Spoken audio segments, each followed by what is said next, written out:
I want to talk about this story of Bartimaeus' healing, but first I want to tell you another story. This is something that happened on Tuesday. I walked to the front of the church where we were feeding people, where people were in line and receiving packaged meals to take home with them. And I saw Peter standing next to a fellow, and this fellow, his name was Zach, was clearly having a tough time, and it looked like Peter was helping him get it together to get through the line. And when I got out there, this fellow Zach was standing there looking at the boxes in front of him with labels next to them saying, beans and Mongolian beef or whatever it was that we were serving that day. And he was looking down and he looked up and his eyes got big and wide and he said, "These aren't hallucinations. These are real." And he began to swear and he began, foully screaming and yelling, and the people on either side of him pulled aside like this, moved away from him because he seemed a little bit out of control. And so I stepped forward and I stood across from him at the table. I wanted to create a sense of safety, that it was okay. And he stopped yelling, and he continued taking things, and then he started yelling again, and he said, "I went to them for help, and they did this to me." And he just started losing it all over again, and he was so upset. And then, as he was yelling, he stopped yelling, and he looked at me, and he actually saw me, his eyes focused on me, and he said, "Do you have anything to drink?" And we didn't. We didn't have drinks on the buffet line or the food line that day. But Chris was standing next to me, and Chris said, "I can get you something." And Chris went into the kitchen to get him some water.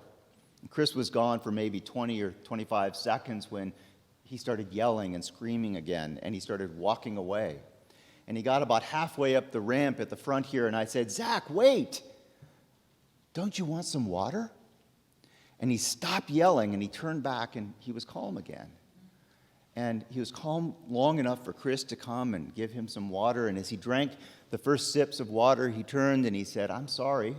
And then he walked away.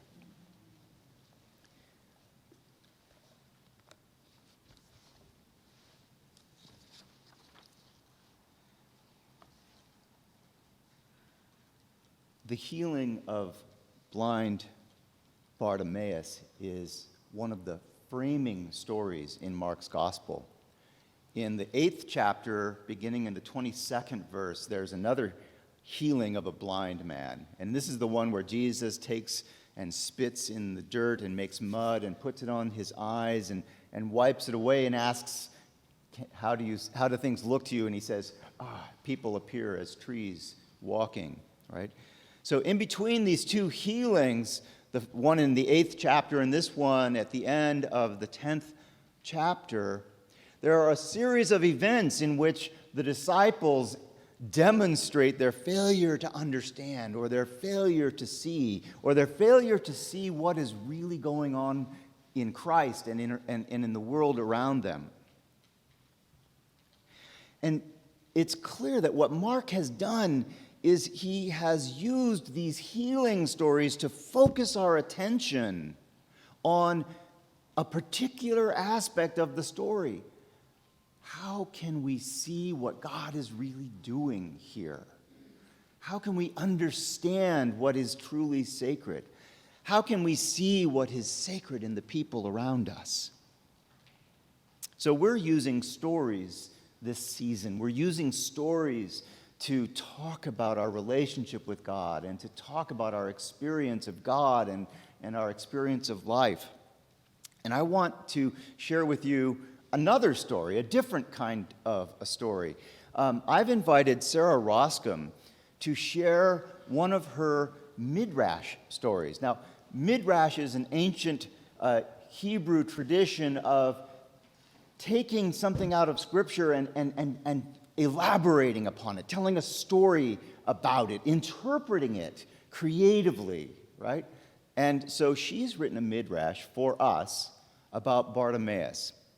Sarah, come on forward.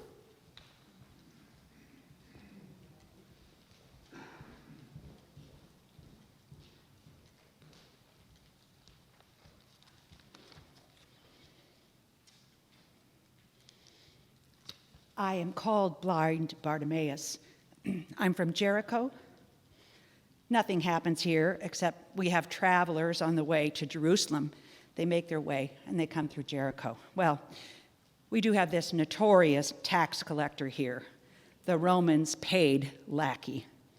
He is a cruel and ugly dwarf, very rich from extortion. Well, this tax collector, Zacchaeus, is responsible for the loss of my family's property, which had been in our family for generations. Before I lost my sight, it was our plan for me to take over the family home and take care of my aging parents. But a Roman centurion's horse startled as I ran past him when I was a kid. And because of that, I fell onto the back of my head. There was a flash of light, and then I haven't seen anything since. Thanks to the dwarf and my blindness, I beg on the dusty highway which goes from Jericho up to Jerusalem. In the spring, religious Jews make pilgrimage to Jerusalem on the highway where I beg. Well, recently it happened that the pilgrimage was interrupted. Something had taken place in town, and the Jericho gossip chain was like a fire spreading in a dry forest. Something happened to the dwarf, my fellow beggar whispered. I hope he's dead, I muttered underneath my breath. Oh, no, he's not dead. He's alive, but he's acting like a fool. What, did he marry a Roman woman? No. No one would marry that vile man. No, he's giving money away. Say that again. The dwarf is giving money, not stealing it? Yeah. They say that he's repaying what he stole from people. In all my years in our little town, I have never heard of a rich man giving his wealth away. Most certainly not the dwarf. How did it happen, if it really happened? Well, a traveling rabbi came to town and he sought out the dwarf. Asking to go to his home. What kind of real rabbi is that, going to the home of a tax collector? No one knows really what happened there. But after the rabbi left, Zacchaeus began paying people back. It's been going on for 2 days now. Well, as I turned my head to the left, there was a short shadow blocking the overhead sun. My face felt cooler. I reached forward, hoarsely asking, alms for the poor. One of God's children needs a shekel for some food. A familiar body odor of a man's perfume and a voice which I hated addressed me. Bartimaeus, I am Zacchaeus. I spat in the direction of his face. You vile creature, dwarf. You caused the death of my family and you ruined our lives. I paused and I hoped as my eyes could emit the rage that I had in his direction. Bartimaeus, you are justified in your hate, Zacchaeus began quietly. I don't deny your charges. You've spoken truth about my actions. Many people are dead or impoverished because of me. And now I paused due to confusion. This was not what I expected from the dwarf.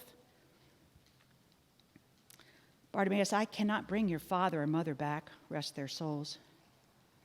I am responsible, as you said. I can only give you some coins to allow you to buy a farm and some animals, hire a man to work the field for you and a young woman to cook for you. My rage exploded. Is this some sick joke now, dwarf? You are promising what you will never deliver. The hollow promise of restoration that you dangle before me is most vile because you play with my hope. And the dwarf, Zacchaeus, lowered himself to the dusty ground beside me as he began to tell me a story. A rabbi from Nazareth came to town, Bartimaeus. It is said that he has healing powers, like the Messiah. Can anything good come out of that dusty, lousy town of Nazareth? Well, I guess there's one good thing, this rabbi, Jesus. It's reported that he could heal people. Bartimaeus, to be honest, I was hoping he could make my bones grow longer. I'm tired of the ridicule that others give me because I'm a dwarf. Maybe he could heal my bones, and I could grow normal joints and limbs like you. Who knows? Maybe. So I heard he was coming to Jericho to pass through on the way to Jerusalem for the holidays. And I thought I wanted to see him and I wanted to hear him. Oh, it was admittedly all so unlikely that I might grow taller as a man. But I climbed up into the sycamore tree in the center of town to see him pass by. And then, out of the blue, he turned to me in the tree in the midst of the crowds that were thronging around him, and he asked if he could come to my house. Bartimaeus, think of it, a rabbi coming to a tax collector's house. Well, I stumbled down the tree, and the crowd split like the Red Sea because they didn't want to touch me, being a tax collector. Thank you.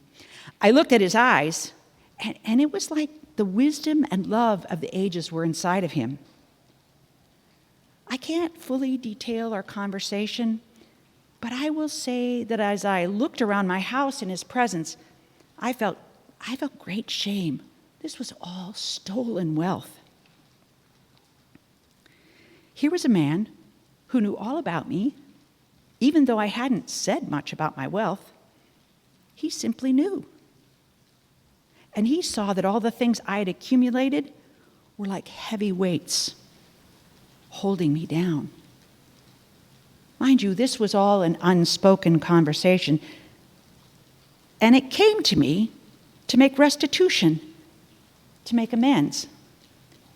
I think if I do that, I'll be freer. It's like Jesus said, salvation has come to this house today. So please, Bartimaeus, please allow salvation to come to my house and accept this. And he slipped a bag of Roman coins into my hands as he made his request. Zacchaeus, did he make your bones grow? I asked. No, Bartimaeus, I'm still the same short man, but I feel taller. I'm beginning to lift my head, and I think he would say that I'm walking in grace. Each time I make amends and give away a bit more money, I grow taller inside. As our conversation was ending, something shifted in the crowd. The very same Jesus was coming this way. So I began to yell quite loudly, "Jesus, Son of David, have mercy on me." If being near this man could change the dwarf, well, maybe he could help me. I yelled loudly, so loud that people in the crowd were getting mad at me and shushing me to shut up. Then someone touched my shoulder. "Are you Bartimaeus? Hey, take heart. Get up. He's calling for you to come to him." I jumped up and reached out for the crowd, and they helped me approach him.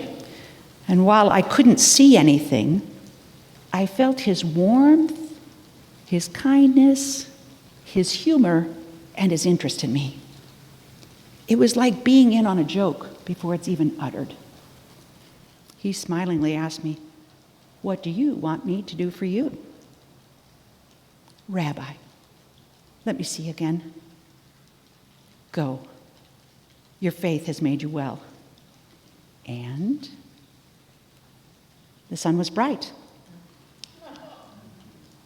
The birds were a blaze of color, and I could see Zacchaeus no longer shriveled like the dwarf in the middle of the crowd. He was smiling me from ear to ear, and he seemed taller to me, but maybe that's just my eyesight. Thanks be to God.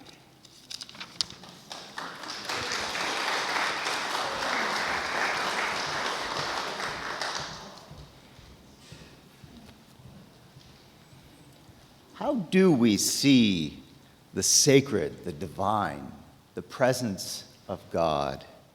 And how do we do that here? Well, these last several weeks we've been hearing from different people. We heard Anne tell the story of learning to play music on the streets. And as she played her music, she found that she was becoming a part of that community. She was becoming one of their people, and she gave them the gift of her music, and they in turn protected her and cared for her as one of their own. And then the next week, we heard the story of Terry Rogers and his photography, his portrait photography, and he shared with us some of those portraits that he has taken. Terry learning to see the divine in people as they had their portrait taken, entering into a sacred covenant where they trusted him with a piece that is essential to who they are, and he trusted them. He responded by promising to care for that and present it faithfully. On a Wednesday night in September, we had our Pandemic Stories of Hope event where Pastor Rick Reynolds shared the story of his own experience of catching COVID in the first weeks of the pandemic from one of the people living in the Operation Night Watch shelter who had actually died from COVID.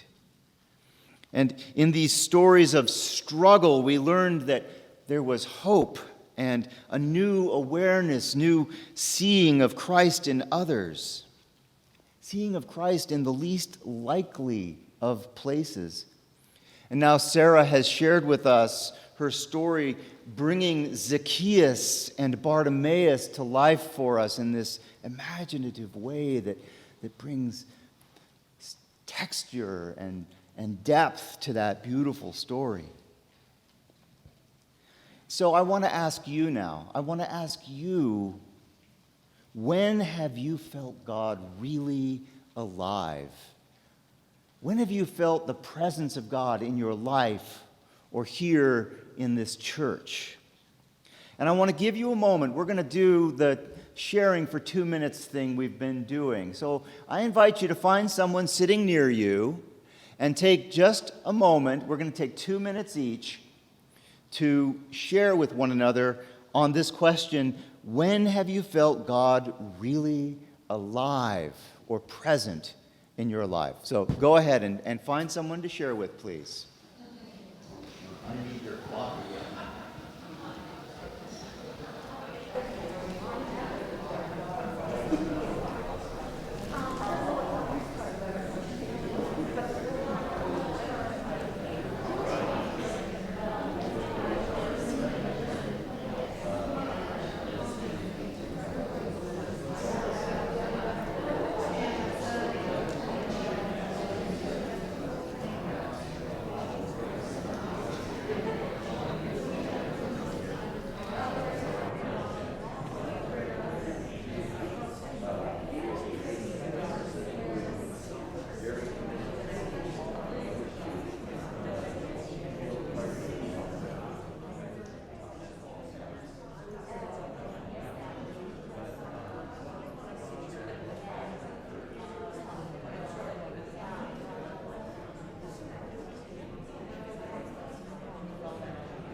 can we learn to see? How can we learn to see past our impressions, our preconceptions? How can we learn to see what or who is really present? This story of Bartimaeus being healed is the second, as I said, a healing story. And in the first story, Jesus takes the mud and he spits in the dirt and he makes mud and he puts it on the man's face. And so there's this action, there's this physical action. Jesus does something to heal the first man's sight. And Jesus can heal in that way. Jesus has the capacity, the power to bring new sight, new awareness, new vision. But in the second one, all he does is ask Bartimaeus, "What do you want me to do for you?" And Bartimaeus says, "Let me see again." And Jesus simply responds, "Go, your faith has made you well."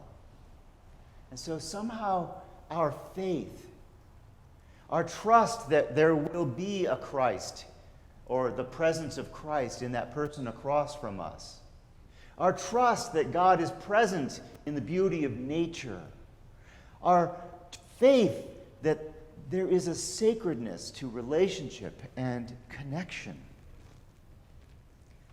Bartimaeus had 3 strikes against him. He was blind, and he was a beggar, and he was the son of a Gentile. Bartimaeus. Timaeus was a Gentile name. So he had 3 strikes against him. And I would say that Zach, in our line on Tuesday, is our own Bartimaeus with his 3 strikes against him.